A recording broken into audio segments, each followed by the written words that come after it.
بسم اللہ الرحمن الرحیم. میں سابقہ جج امتیاز حسین بھٹو، ایڈوکیٹ، موجودہ ایڈوکیٹ ہائی کورٹ سندھ. آج میرا میڈیا پہ آنے کا مقصد یہ ہے کہ جو میرے ساتھ ناانصافی ہوئی ہے اس کی وضاحت کروں اور انصاف کے لیے عوام اور عدلیہ کے سامنے اپنا موقف پیش کروں، اور جو سول سوسائٹی، عدلیہ اور وکلا حضرات کے ذہن میں جو کنفیوژن اور سوالات ہیں ان کو کلیئر کرنا چاہتا ہوں. میں فروری 2019 کو جج کے منصب پہ فائز ہوا. اپنی محنت اور قابلیت سے میری پہلی پوسٹنگ سیون شریف.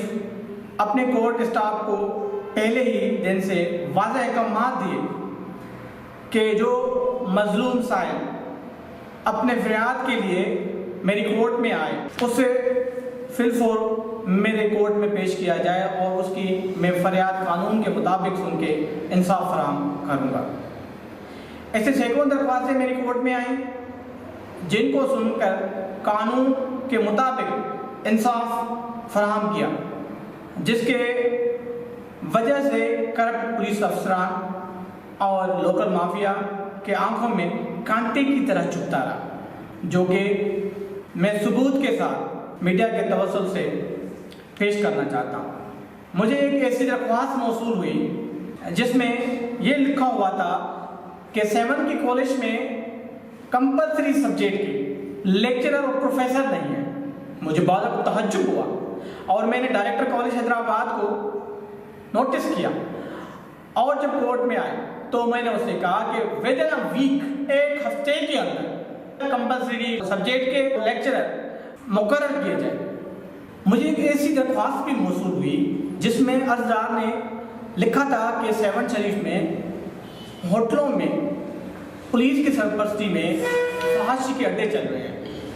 میں نے قانون کے مطابق سے کہا کہ ہر ہوٹل کے ریکارڈ چیک کرو اور کسی بھی ہوٹل میں بغیر فیملی کارڈ کے کوئی بھی رہائش نہیں دینی تاکہ عام لوگوں کا عزت و نفس محفوظ رہے. ایسی ہی ایک درخواست موصول ہوئی جس میں درخواست گزار نے لکھا تھا کہ یہاں ہائی کورٹ کے اسٹے کے باوجود ریتی بجری کی بلینز آف روپیز کی چوری ہو رہی ہے وڈیروں اور لوکل مافیا کے سرپرستی میں. میں نے فی الفور ایکشن لیا اور ایس ایچ او کو کہا کہ اگر یہاں سے پھر 1 روپے کی بھی ریتی بجری چوری ہوئی تو قانون کے مطابق سخت ایکشن لوں گا، اور اس پہ میں نے آرڈرز کیے اور فی الفور پابندی لگا دی. ایسے ہی ایک پارکوں کے پیٹرول چوری کی میرے پاس FIR ہے جہاں بلینز روپیز کا سرکار کا پیٹرول چوری ہوتا تھا، اور میں نے جب تحقیقات کی تو وہاں کے وڈیرے، سردار اور جاگیردار ملوث تھے، اور میں نے اس FIR کو، اس کی انویسٹیگیشن کو سپروائز کیا، اور میں نے اس FIR کی انویسٹیگیشن کو سختی سے سپروائز کیا، اور میں نے SHO کو ڈائریکشن دی کہ میرٹ پہ انویسٹیگیشن کر کے لاؤ، اور وہی کیس کورٹ میں چل رہا تھا. مجھے ایک ایسی درخواست بھی موصول ہوئی جس میں ایک درخواست گزار نے بتایا کہ 7 شریف میں منشیات کے اڈے چل رہے ہیں پولیس کی سرپرستی میں. میں نے SHO کو بلوایا اور سختی سے ڈائریکشن دی کہ قانون کے مطابق وہ اڈے بند کیے جائیں تاکہ نئی نسل اس برائی سے محفوظ رہے. ایسے ہی ایک اور درخواست موصول ہوئی جس میں درخواست گزار نے عرض کیا کہ کیمیکل دودھ کی دکانیں چل رہی ہیں. میں نے جا کے ان دکانوں کا وزٹ کیا، میں نے ان دکانوں کو سیل کیا اور ان پہ FIR آرڈر کیا، جو میڈیا میں بھی رپورٹ ہوا تھا. میرے پاس ایک بندہ اپلیکیشن لے کے آیا کہ سر مجھے SHO نے بہت بے دردی سے مارا اور پیٹا ہے، اور اس نے اپنی پیٹھ دکھائی جس پہ بہت سارے زخم تھے. میں نے اسے آرڈر کیا کہ آپ جا کے میڈیکل کروائیں. 2 دن کے بعد وہ میڈیکل کروا کے آیا اور میرے پاس آگے درخواست دی. میں نے اس کی ڈائریکٹ کمپلین SHO کے خلاف رجسٹر کر دی جو آن ریکارڈ ہے. مجھے ایسی بھی درخواست موصول ہوئی جس میں پینے کے پانی کے مسائل تھے، جس پہ لوگوں نے یہ عرض کیا تھا کہ 7 شریف میں پبلک ہیلتھ ڈپارٹمنٹ کاغذی اسکیمیں بنا چکی ہے، اور میں نے ایکسین کو نوٹس کیا، وتھ ریکارڈ آیا اور میں سائٹ وزٹ پہ گیا تو واقعی وہ اسکیمیں صرف کاغذ پہ تھی، آن دا گراؤنڈ کوئی اسکیم نہیں تھی. میں نے قانون کے مطابق एक्सीएन को कहा कि वो स्कीमें लगा दी जाए। ऐसे ही कुछ एप्लीकेशंस आई जिन पे आरओ प्लांट का जिक्र था कि आरओ प्लांट काम नहीं कर रहे। उससे रिपोर्ट मंगवाई और मैंने साइट विजिट किया, और जब मैंने साइट विजिट किया तो देखा कि बहुत सारे आरओ प्लांट बंद पड़े थे और अरबों रुपयों की बजट उन्होंने निकाल के खाई हुई थी, जो दरख्वास्तें कोर्ट में ऑन रिकॉर्ड है। उसके अलावा जब मैंने 7 कोर्ट की चार्ज ली तो मेरे पास 500 प्लस केसेस थे। मैं ये केसेस देख के हैरान रह गया कि सालों से ये केसेस चल रहे थे। मैंने कानून के मुताबिक अपनी मेहनत और काबिलियत से वो केसेस थोड़े ही अरसे में 25 तक पहुंचाए और इंसाफ फराहम किया, जो कि मेरा फर्ज था, जिसकी वजह से डिस्ट्रिक्ट कोर्ट 25 नंबर से 4 नंबर रैंकिंग पे आ गया, जिस पे सेशन जज ने मुझे कॉल करके शाबाश दी, एप्रिशिएट किया। मेरे पास एक ऐसी भी दरख्वास्त आई जिसमें दरख्वास्त गुजार ने शिकायत की कि यहाँ लोकल वडेरों और सरदारों की मदद से गैर मुल्की बाशिंदे शिकार करने के लिए आते हैं और शिकार के बहाने गैर कानूनी काम करते हैं, जिसमें मैंने साइट विजिट किया और हजारों की तादाद में गैर कानूनी पकड़े हुए परिंदे आज़ाद किए, जो कि ऑन रिकॉर्ड हैं, मीडिया पे भी रिपोर्ट हुए थे। एक दिन ऑनरेबल सेशन जज ने मुझे डायरेक्शन दी कि PSA 7 में छापा मारो। मैंने डायरेक्शन के मुताबिक थाने पे गया और छापा मारा। उस छापे में कुछ बेगुनाह लोग पकड़े जिन्होंने मुझे बताया कि थाने में कुछ कमरे हैं, उन कमरों में लड़कियां कैद हैं। जब मैंने थाने के कमरे चेक किए तो एक कमरे में 4 लड़कियां थी जिनको मैंने बाहर निकाला और ऐसी मैंने रिपोर्ट तैयार करके सेशन जज को भेज दी। सेशन जज ने उस रिपोर्ट को देख के SSP को डायरेक्शन दी कि उस SHO को मुअत्तल किया जाए। उसके बाद वो SHO मुअत्तल हो गया।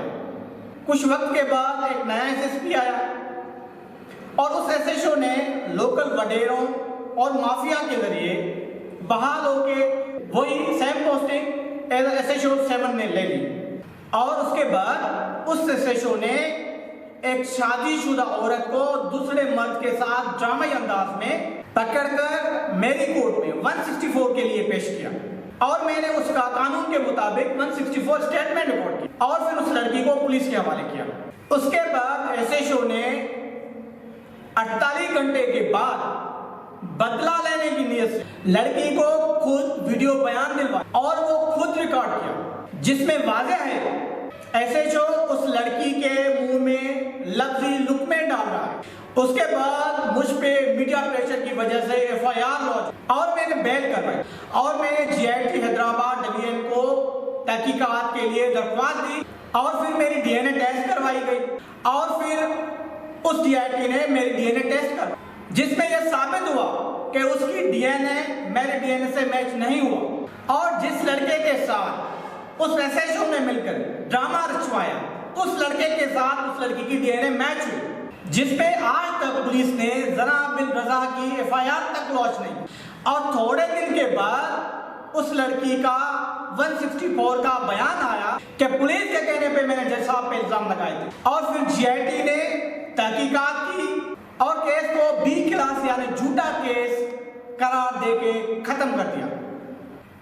उसके बाद ऑनरेबल चीफ जस्टिस ने मुझे अपने ओहदे पे बहाल किया और मुझे कहा कि आप खामोश रहें, जैसे कि हर जज को आज़ी तौर पे 2 साल के लिए मुकर्रर किया जाता है। जब मेरी सर्विस मुस्तकिल यानी कंफर्म होने में बाकी 4 दिन थे तो उसका बहाना लेते हुए ऑनरेबल चीफ जस्टिस ने मुझे पक्का नहीं किया यानी कंफर्म नहीं किया और आर्डर पास किया कि आपने 2 साल में 3 ऐसे केसेस चलाए हैं जो कानून के मुताबिक नहीं है और वो 3 आर्डर जिस पे मुझे कंफर्म नहीं किया गया वो ये है।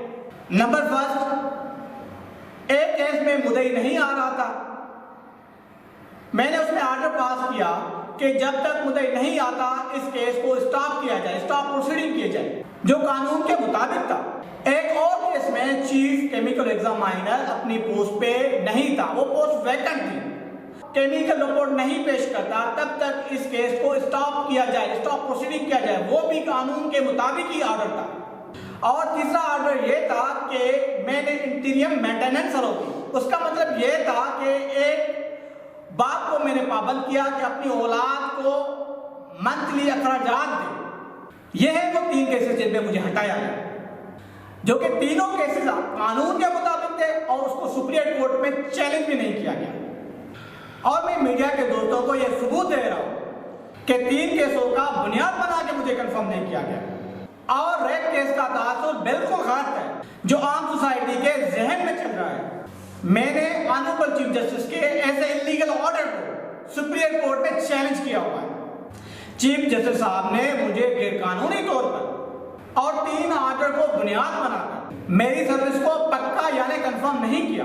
असल हकीकत यही है जो आज मैं मीडिया के सामने खुल के कह रहा हूं। ऑनरेबल चीफ जस्टिस साहब ने मेरे साथ बहुत बड़ी नाइंसाफी की, जिसको मैंने आला अदलिया में चैलेंज किया हुआ है और उम्मीद हूं कि मेरे साथ इंसाफ होगा। जैसे कि मैं अब जज नहीं रहा और वकील के तौर पे मैं उस एसएचओ और लड़की के खिलाफ कानूनी कार्रवाई करूंगा, ये आज मैं खुला ऐलान कर रहा हूं। मैं आज मीडिया के दोस्तों को सारे सबूत दे रहा हूं कि जो भी मेरे ऊपर इल्जामात लगे वो सारे के सारे गलत थे और वो सारे झूठे साबित हुए। And there is always a slogan, hope for justice for a judge. वुकला जिंदाबाद, पाकिस्तान पाइंदाबाद।